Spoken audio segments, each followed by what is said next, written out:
All right, I'm here with Walles Hamonde, who plays Allan in the remote office. Oh, I've never heard you say my name out loud before. That I was know because I normally call you Wally or like Hamonde. That's a Hamonde. very bouquet bucket. Thank you. Hamonde. How would you Hamonde. say Hamonde? Yes. Like Armand Yeah. in homage to the birdcage, just for anyone listening, Absolutely. because I'm rolling now, so this is going out to the ether. How are you doing? Thank you. I'm all right. Thank you so much for having me on your press junket. Yeah, that's what this is. It's a ghetto Right. press junket, basically. Mm. Um, Shout out to Sports Direct who are sponsoring us today. yeah, they don't know it, but it's okay because they don't give anyone money, no matter who. Exactly. So it's all good. Do you want to give us like a little bit of a Cliff Notes version of you and like who you are in terms of, acting work, what you've done, just Cliff Notes version? Sure. This is so hard. Just because I'm so prolific. um, I work in film and TV. I've been in things like Fantastic Beasts and Where to Find Them, Transformers: The Last Night, Mission Impossible. I was in Baghdad Central recently, which was on Channel 4, and Agatha and the Curse of Ishtar on Channel 5. I've been in Holy City. I do a lot of video games. I do a lot of other kinds of voice work. I do a lot of ADR, and You're a Ninja Turtle, like I'm an Ninja Turtle. I do a lot of animation. Yeah, I get around, I guess. yeah, the voice of Donatello in the Direct Line commercials right here, people. I mean, come on, that's pretty. Cowabunga! Yeah, whenever I see the billboards, I'm like, I know that guy. That's exactly how I get. Amazing. As a claim to fame goes, it's like that one's pretty. It's pretty up there. It's pretty up there. Oh my God, yeah. Like childhood dream come true. Until your Allan character in the remote office becomes the next echelon of claim to fame, because he's a pretty unique character. We love him. We love him. I mean, love him. People might not have been introduced to him yet by the time I put this out, and maybe they will. So maybe we can give people a little bit of a flavor of Allan. What's he about? Who is he? Like how do you see him through your eyes? I mean, how do you just, he's just the sweetest kid. I mean, he's not a kid though, he's an adult, much like myself. Okay. He is a very bright personality stuck in a very dull role, and in his own sweet, naive way, he's kind of a puppet master. He's a people pleaser. He's just, yeah. And the gay just emanates off him. You can tell that he tries to control it a little bit, because he knows that he, in a professional setting, sometimes it might not go down well with certain people. So he's quite good at calibrating. Right. Do you know what I think? It's like, because he's not flamboyant.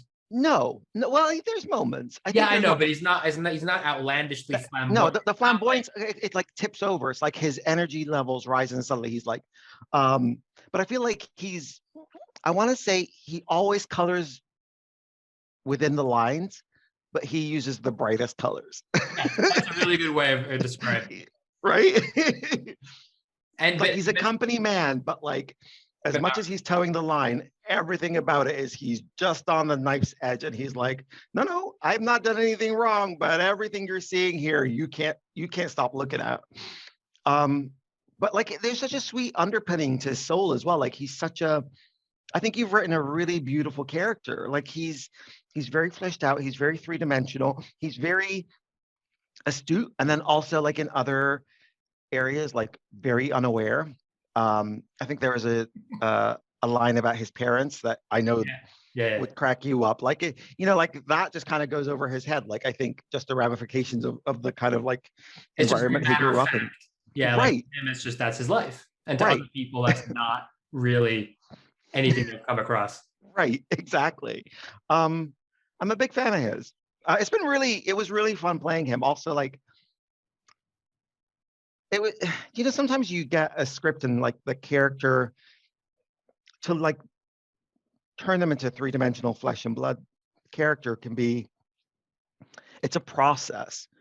Allan was written in such a way And I think I think you very rightly said, like, when you were casting, you were kind of using us all as inspiration in the writing process. 100%. Yeah, like I was writing, I'd say 80% of the characters I sort of knew who was the person I would approach and then hope they would have nothing else to do in lockdown. And so I had that voice in mind. Yeah, Yeah. exactly. And so, yeah, with Allan, it was like, well, okay, I've got your voice in mind, but it's not you. It's just that helped to put the tone and the coloring Yeah. in certain parts, and then you made it your own. Right. And I think that's what, like, you did really well, is like it was so easy to lift him off the page. Like, I felt like I was wearing, and I've played an Allan kind of character in a couple things, once on stage and once in well, I don't even know if it's a short, it's a 50-minute movie. Does that count as a feature? Sure. I think 48 makes it. No, I think 48. 45 and above makes it a feature, or 60 maybe. Right. But whatever, like that's up there, like, and it was a mockumentary style thing, and there was a character I played in that had like an Allan-esque kind of vibe to him.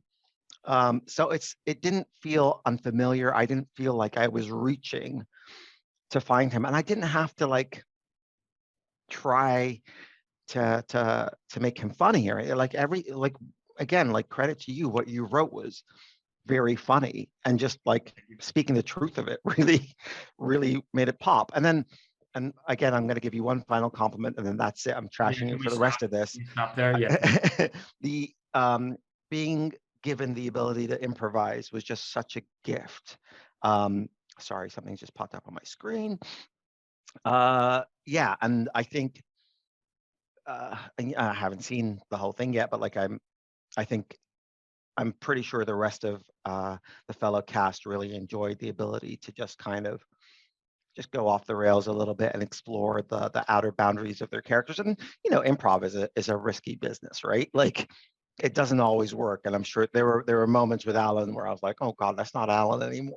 I don't know who this is. But some of that landed in anyway. But it's like the extreme color of Allan. Yeah, it's like when Allan like the reins. I want to say the reins came off, and the horse had just completely bolted the stable. With the Chris interactions.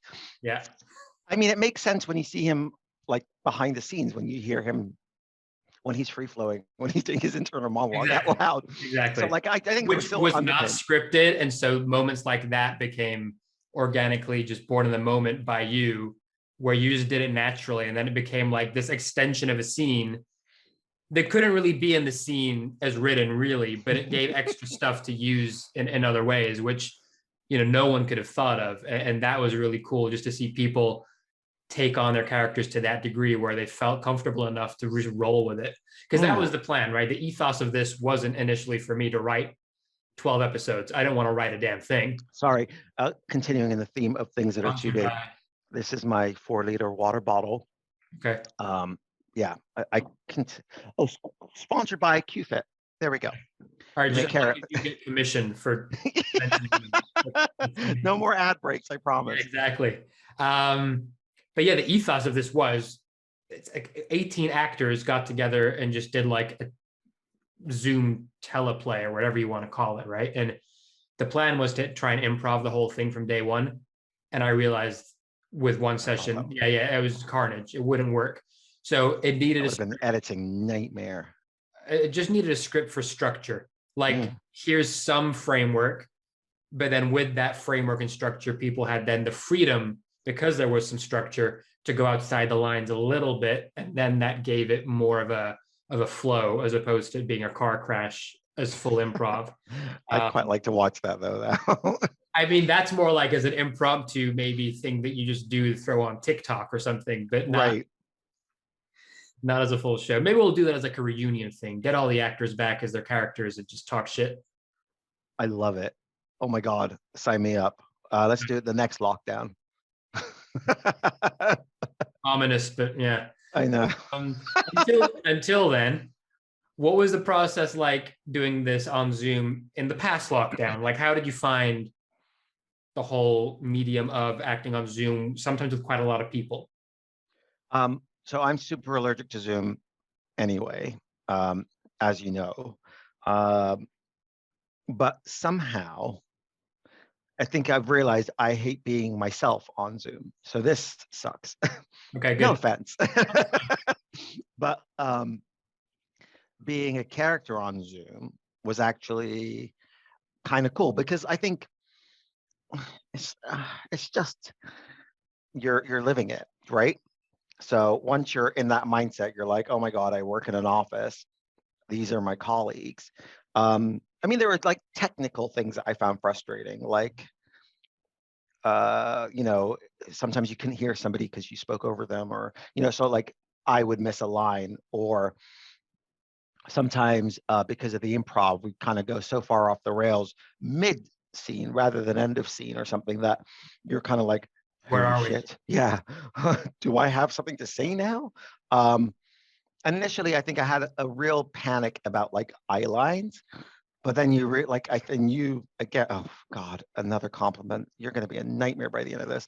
You were very rightly said that people's eyes kind of dart all over the place when they're doing Zooms if you're anyway. on Zoom, you're looking like at the box the person's in. So like on my screen, you're over here. So if I'm looking here, that might look sort of off, but that's how people are looking at the camera. If you're like this the whole time, straight down the lens, it actually doesn't work.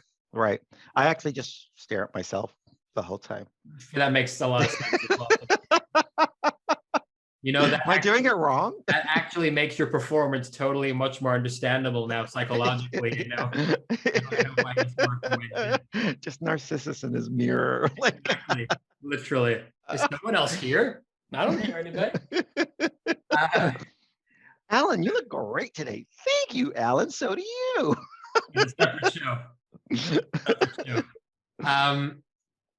So, okay, I asked this to most people, and I'm intrigued. Like, honest answer is, when I first spoke to you about it, what was your initial thought? Absolutely honestly. Yeah, fair enough. Mm-hmm. And then how did that change over time? Let me be clear. I'd never done a web series before. So that was all it was. Like it wasn't, and like a lot of times I've watched things that were made for web, and this is just me. I think I didn't get it. Sure. I think for whatever reason, it wasn't something where I was like, oh, this is fun to watch. That said, there have been instances. I think also it has a lot of it to do with lockdown, and just there was this oversaturation of like made from home content, and a lot of it just didn't appeal to me, or I didn't think it was like we're funny. We don't need a show about it right now. Right. As the guy who's done a remote working show. But so well.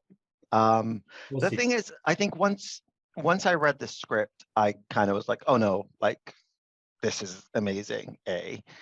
And B, like frankly, I felt like I owed you the opportunity. Like I wanted, like no one also, viewers may not know this. In Tabatabai's short that he did with Mitchell Mullen. Moulin, is he French now? Moulin.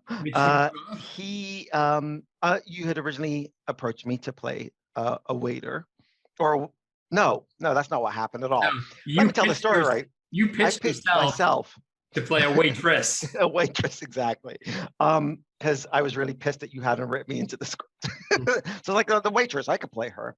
And in the end, not only did you change the gender of the waitress to a waiter, you actually gave the part to Mike Archer, like just as a full-on. Well, Mike Archer hadn't pitched himself into a role that didn't exist in the first place. Well, that's this was like just after your Fantastic Beasts kind of phase, and you were sort of in a different echelon. So I was like, no, he's brushing shoulders with a different level of person right now. I don't know if waitress is quite the thing he's going to go for. Whereas Allan is a fully rounded character who's got a lot more to him, and I felt this is more something you can get your teeth into.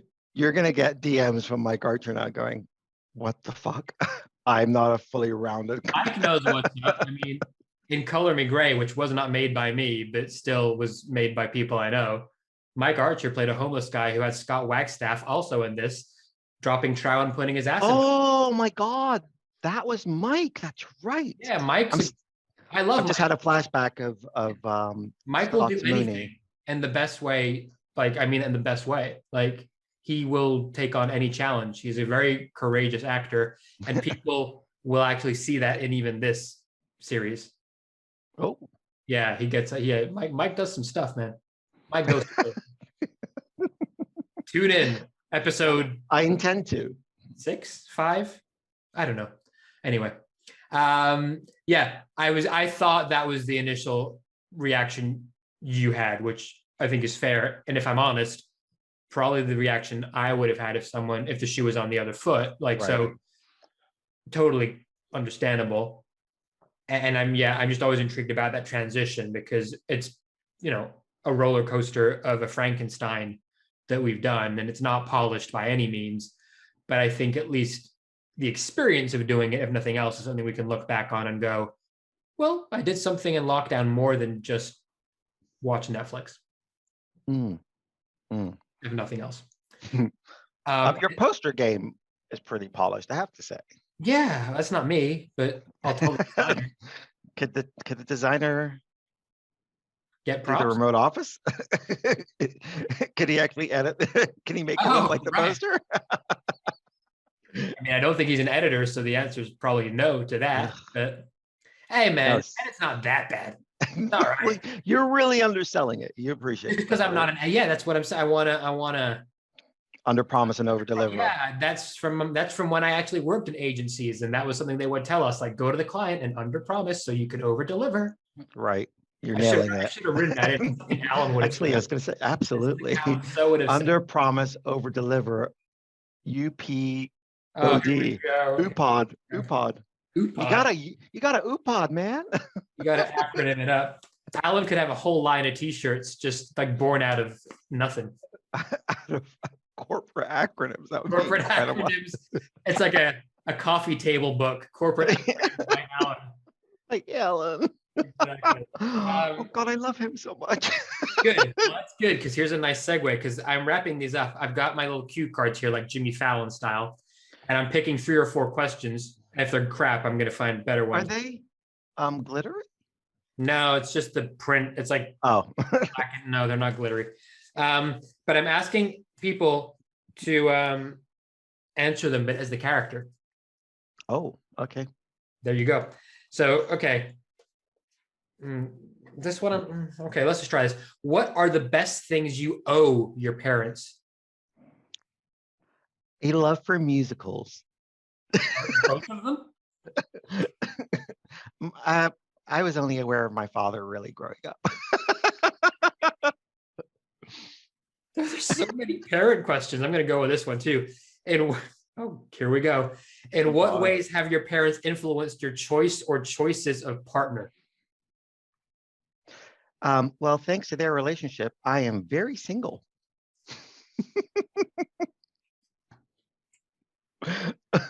Amazing. Another parent's question. I can't ask. No, come on. There's too many. They're mentioned once in the script. I know, but it's such a great moment. What's the worst thing that could happen to you? Professionally or personally? I mean, it's ambiguous. Take your pick. Okay. Or one of each if you want. One of each. Ask me the question again so I can answer as Alan without the umming. What's the worst thing that could happen to you, Alan? For Jeff to see how untidy my desk actually is.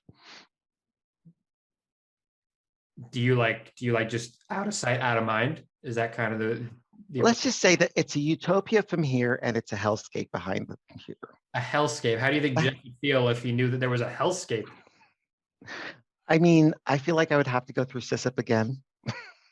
Nobody wants that. Nobody wants to get thrown down the escalator. It's a lot harder to get back up. Because he increases the incline and the speed, so just the velocity is. If you watch this and you haven't gotten to SysUp yet, you're in for a treat. You're in for something. What do you imagine people say when they gossip about you? I think people obviously talk about my flawless style and my incredible singing voice. That aside, I think they know that I am the most resourceful member of the team, and if they need something done, they come to me. Sometimes. They should. They should. They should. Let's find one more. Some of these are terrible. Did you write them? Oh, no. Okay, here we go. Because this does tie into Allan as a character. If you had to write a book, what would it be about?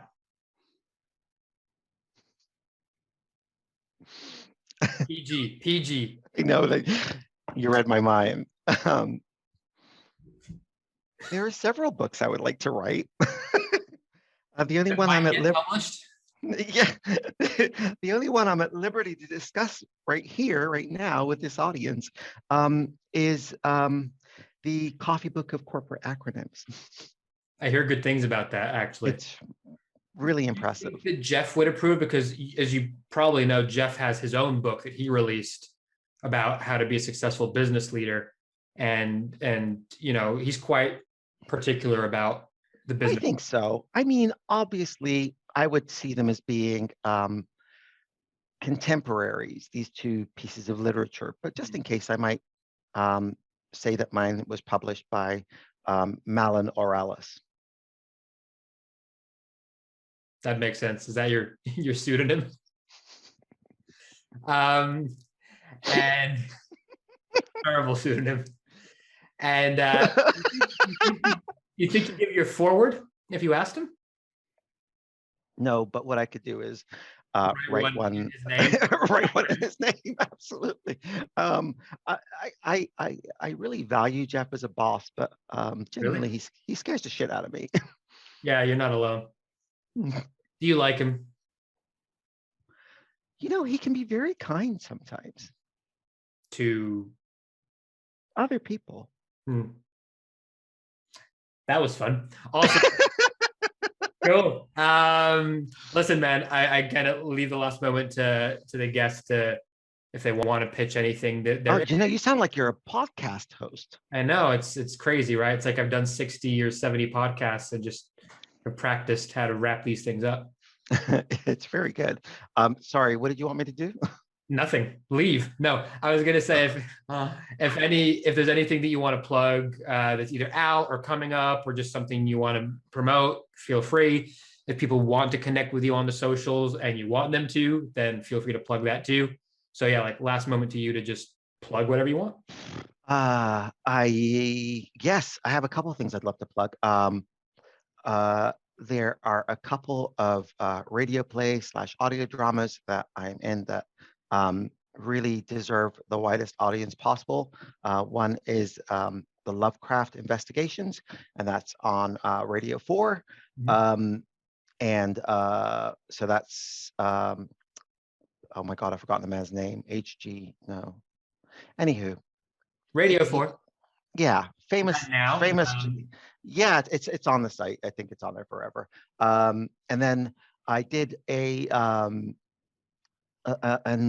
immersive binaural audio experience that is actually debuting at Tribeca on Friday, and it is haunting and beautiful, and such a gorgeous allegory of the world that we live in, and really worth a listen. It's by the production company is called Darkfield, and the production is called Not.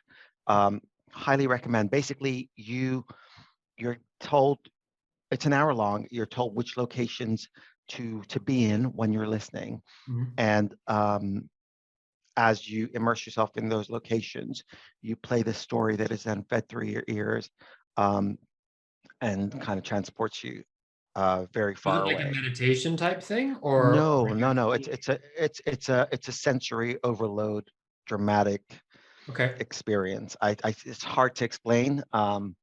But it's really it's phenomenal. And is it audio only or audio visual? It's audio only. Okay. So you play it on your phone, and then like the first piece of it, you have to be sitting in a park or on a park bench. Okay. So it's accessible like to anybody. Yeah, absolutely. That's really interesting. Yeah, it's it's like I've just been so lucky with some of the work I've gotten to do recently, and there's so many things I'd like to plug. But those are two things that come to my head. So wait, can people access that now, or is that doing the festival thing at the moment? I think it downloads. You can download it on Friday. Cool. Mm.